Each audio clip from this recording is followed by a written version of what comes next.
Makakapanayam natin ngayong umaga si Director Ednar Dayanghirang, ang Regional Director ng Office of the Civil Defense ng Region 11 upang alamin ang update sa epekto ng shear line sa Davao Region. Magandang umaga po sa inyo, Director Dayanghirang. Good morning. Good morning po sa UNTV at sa lahat po sa inyo. Salamat for joining us this morning, sir. Ano-ano po ba yung pinakahuling sitwasyon dyan sa Davao Region kaugnay ng epekto ng shear line? Partikular po sa mga lugar na nakaranas ng pagbaha, pagguho ng lupa, Director. Okay, sa Davao Region, 5 probinsya ho ito. No? So sa 5, 3 po ang affected: Davao del Norte, Davao Oriental, and Davao de Oro. Ang 2 probinsya na hindi gaano affected, may mga ulan-ulan lang, Davao del Sur and Davao Occidental. And ang Davao City, may mga ulan-ulan din, ngunit wala namang pagbabaha. Now, sa affected families sa buong 3 probinsya, mga almost, as reported by the provinces, almost 100,000 families ho yung affected. Dumadami ito as we go, as the days pass, dahil nga inaabot na ng mga workers, disaster workers, yung mga families at naumpisa na nabibilang yung mga pamilya-pamilya. Ngunit inside evacuation center, hindi naman gaanong marami, mga approximately 10 to 15% lang ng mga affected families ang nasa loob ng evacuation center as we speak. Then of course, yung mga kababayan nating nasawi, ang bilang po dito is 8 persons, no? So 8, 4 sa Davao Oriental, 4 din sa Davao de Oro. Sa Davao de Oro, yung 4 ay nasa 3 dyan ay nasa bayan ng Moncayo at yung isa sa bayan ng Pantukan. Wala naman pong nadagdag na reported na nasawi. Sa mga karsada natin, sa mga lifelines natin, meron pa rin mga not passable, no? Roads, no? Di naman gaano karami. In fact, 6 ang nakarecord dito sa ating opisina sa OCD Operation Center at 9 ang 1-lane passable lang. So, yung damage to agriculture, may mga probinsyang nagbilang na, so approximately, hindi pa naman kompleto, partial report ito, mga almost 8 to 10 million worth of agricultural damages na ang nabilang ng ating mga local government offices. So more or less, ganun po yung situation. Now, as to the likely scenario, yung magiging situation natin today and the next few days, gumaganda naman po dahil nga ang projection ng Pag-asa, in fact sa weather forecast 5 a.m. today, yung northeasterly wind o yung hanging amihan ay nandyan na ho sa southern Luzon at sa bandang Visayas. So yung naiwan dito sa amin sa Davao Region ay yung tinatawag nating easterlies o yung mainit na hangin galing sa kadagatan ng Pasipiko na nagdadala rin ng mga cloud formation at nakakapag-ulan din, mild to moderate ang rains.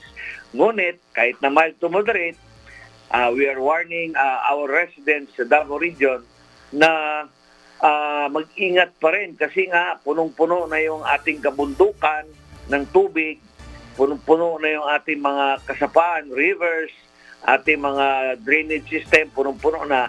So madali lang itong umapaw at mag-cause na naman ng flooding and tinatawag nating rain-induced landslide. So mag-ingat po, yun po aming advisory sa ating mga kababayan po. Okay, Director Dayanghirang, pa-explain nyo nga po, batay dun sa inyong karanasan, is this the first time na nagkaroon ng ganito kalawak? I'm not so sure kung tama na sabihin yung kalawak na perwisyon nitong shear line na ito. Aware kaya yung ating mga kababayan kung ano ang ibig sabihin ng shear line and how many days po na nagkaroon ng shear line? Are they not informed para makalikas sila doon sa mga lugar nila? Help us understand their situation, Director Dayang Hirang. Okay, this is not the first time, no?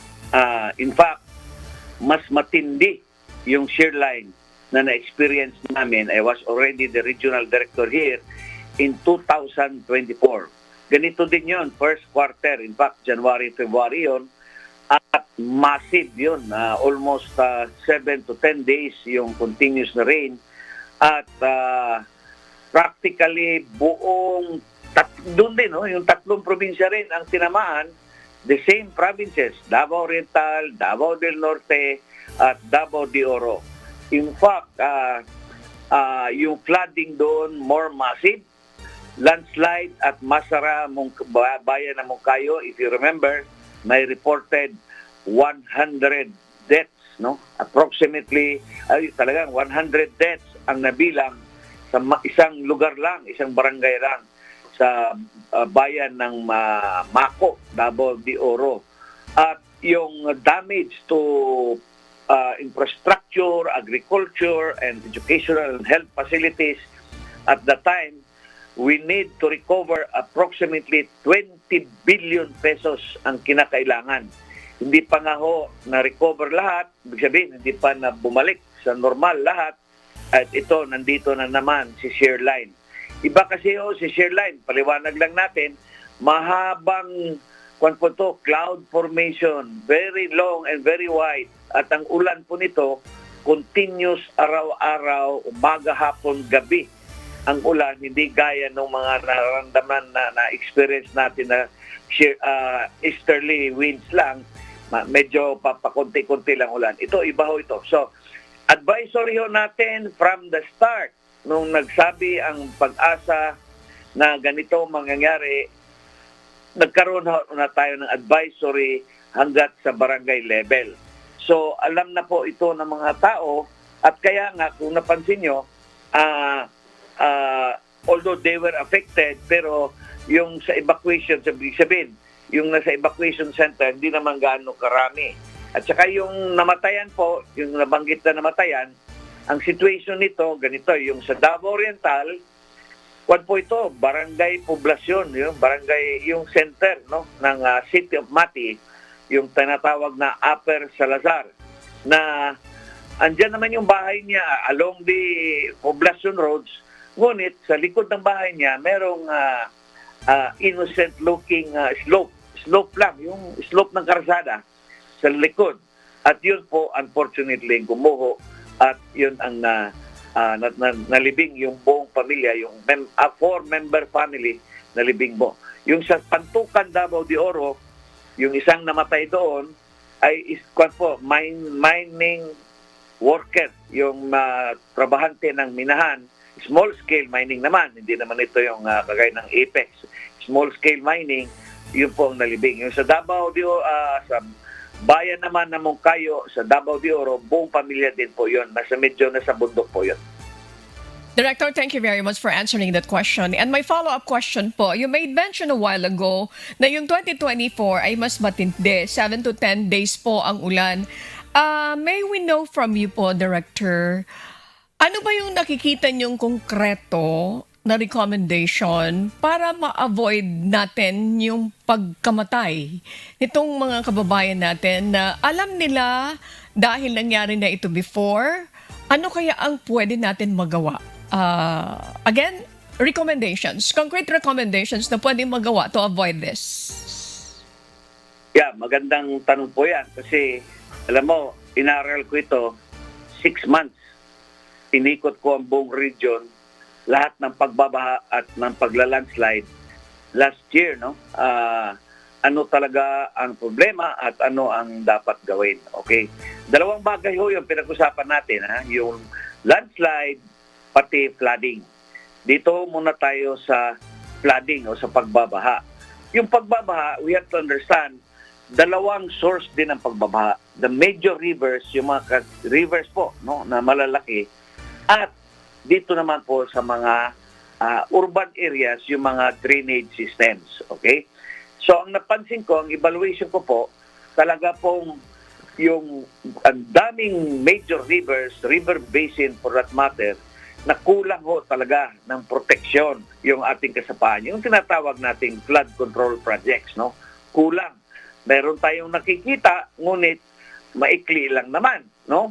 At yung iba nga, for example, yung mga flood control projects na sa loob ng malapit sa mga bridges. Ang purpose naman noon pala, according to DPWH, it's to protect the bridge from destruction kung sakaling malaking pagbabaha. So yung mga nasa along the barangays na mga river banks, no, nakikita natin, na aerial study ko na rin ito, nakakaawa po ang mga tao, kulang talaga ang flood control projects ng mga tao natin. Ngunit, ang ibig ko sabihin, ang pagbabaha hindi natin mapigilan. Ngunit yung pag-apaw ng tubig papunta sa mga kabahayan, yun po ang dapat gawin natin. So we need, ang recommendation dyan, we need infrastructure interventions, no, flood control, and of course the nature-based solution. Yung pagtatanim po ng puno, no, nung kahoy, galing ho sa river basin o yung sa kabundukan, along the river banks hanggang doon po sa may dagat, yung tinatawag natin na to avoid naman yung mga prevent naman yung storm surges, no? So kailangan pagtatanim na hindi ho pa konti-konti. We have to plant millions of trees, no, doon sa source ng pagbabaha, which is the river basin, yung kabundukan natin, at along the river banks. Yun ang kinakailangan natin. Another would be yung engineering design, no, kailangan siguro magbago na. Marami ako nakitang flood control projects din sa mga bayan-bayan, ngunit palagay ko, hindi naman ako engineer, puro common sense. So, yung height ng mga flood control project natin, kasing taas lang ho ng river bank, no? Kung saan yung lupa, nandun lang din. So, ibig sabihin, hindi talaga siya for flood control, but for control of erosion, no? Yun ang problema. So, dalawang recommendation doon. Let us plant more trees along river banks, river basin, hanggang doon sa coastal communities. Then, of course, yung engineering design, kailangan magbabago na. For example, yung magandang recommendation sa engineering design, yung protection sa mga tulay, even the bridges, napuputulo dahil yung design, dati old na. Grouted riprap ang tawag doon. Alam niyo yung grouted riprap, mga bato, ipile nila, sisementohin, to protect the banks from, or the bridge from being affected. Hindi na ho pwede ngayon yun. Sa climate change natin, napakalakas po ng mga agos ng tubig na sisira. So kailangan doon sheet pile na, lilibing na yung mga bakal at doon bago lagyan ng mga sand and gravel at sementohin po. Yun po ang ating recommendation dyan. Tapos tanggalin na rin yung mga dating tulay, no, sa mga provincial roads, barangay roads, palitan ho ito ng mga concrete na mga roads natin. Now, doon naman sa sa rivers pa lang yun. Dito naman sa urban flooding, nakakaatin po yung mga communities natin, Purok, household, na tig 10-15 years na binabaha. At sa investigation ko po, pag-aaral ko, kasi nga incomplete din naman ang mga drainage system, marumi ang mga drainage system natin, maliliit, yung mga reinforced concrete piles, yung tawag na imbornal, maliliit, kailangan palitan na. So, we have to do redesign, no? Redesign all these things. Now, dito lilipat po tayo sa landslide. For in the information of the public, per MGB, no?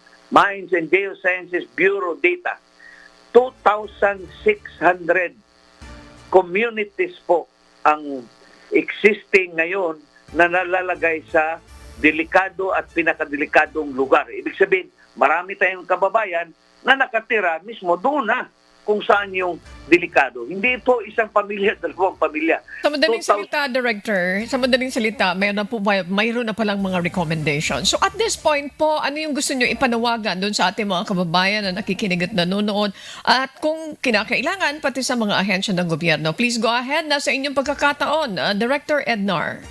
Yes. Of course, ang panawagan natin, lagi naman ganito, sana ho mag-cooperate yung public, no, yung civilian, yung mga affected communities kasi napaka-nahirapan ho din yung ating mga local chief executive pag-handle ng issue na ito, pag-relocate sa kanila. Kasi gusto natin maiwasan, di ba? Prevention and mitigation. Ilikas mo, no, wala pang pagbabaha, wala pang pagla-landslide, dapat na-relocate na ang mga tao. Ngunit napakahirap po. It's easier said than done. Even that is a national situation because number one, the government has to buy a land, no? Yung lupa at gagawa ng bahay. Kung meron ka namang lupa at bahay, ayaw namang lumipat yung mga tao dahil yung kanila mga hanap buhay na sa lugar kung nasaan sila nakatira. So ang pangalawa po, yung ating local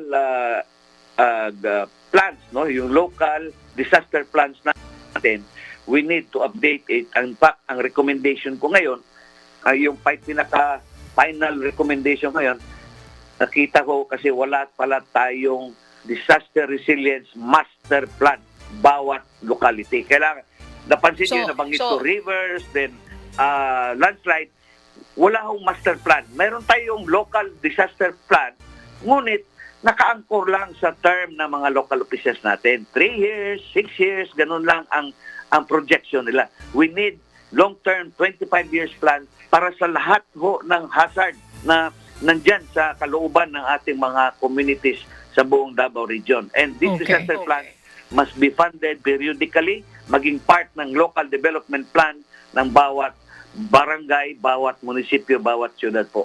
Yan po ang recommendation ko. Director, we will be inviting you in other program here sa UNTV to dissect and that program, napakahalaga po. So at this point, wala na tayong oras. Thank you very much sa lahat ng mga information na aming nakuha sa inyo. Director Ednar Dayanghirang, maraming salamat. Siya po ang Regional Director ng Office of Civil Defense dyan po sa Region 11. Keep safe, sir. Magandang umaga po.